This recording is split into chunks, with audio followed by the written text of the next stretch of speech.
আসসালামু আলাইকুম বন্ধুরা, আজকে বাটা মশলা দিয়ে গরুর মাংস রান্না করব।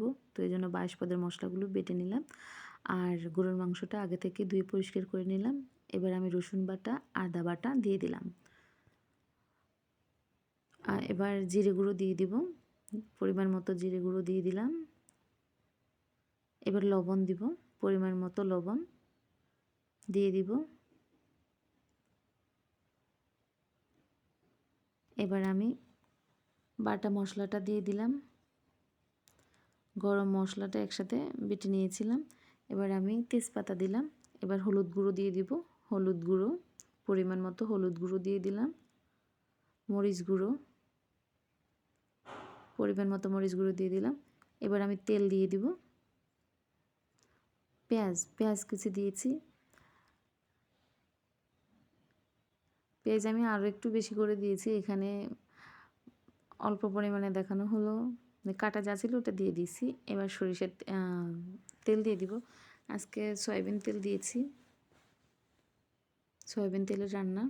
সবগুলো রান্নাই আজকে সয়াবিন তেল দিয়ে করব, বাসায় মেহমান আসবে এজন্য রান্না বান্না চলছে।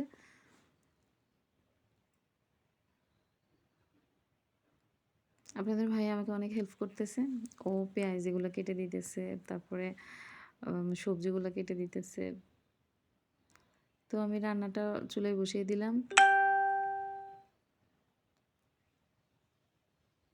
মাংস কষানোর জন্য দিয়ে দিলাম। মাংস থেকে পানি বের হয়ে গেছে, আমি ওই পানি দিয়েই মাংসটা কষিয়ে নিব, আর আলাদা পানি দিব না। একটু নেড়ে ছেড়ে দিচ্ছি যাতে পাতিলে না লেগে যায় মাংসটা, মশলাটা যেন না পুড়ে যায়, এজন্য একটু নাড়াচাড়া করে দিচ্ছি। তো মাংসটা এখানে কষানো হয়ে গেছে, আমি একটু পানি দিয়ে দিয়েছি। পানি দিয়ে এবার রান্নাটা কমপ্লিট করে নেব। তো এখানে আমার রান্নাটা প্রায় হয়ে গেছে, আমি শুধু একটু এখন পানিটা কমিয়ে নেব। আমি মাখা মাখা ঝোল রাখবো, এজন্য। মাংসের কালারটা অনেক সুন্দর আসছে, জানি না আপনাদের কাছে কেমন লাগতেছে, অবশ্যই কমেন্ট করে জানাবেন।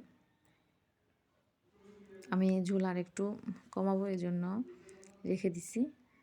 মাংসটা হয়ে গেছে, একটু নেড়ে দিলাম।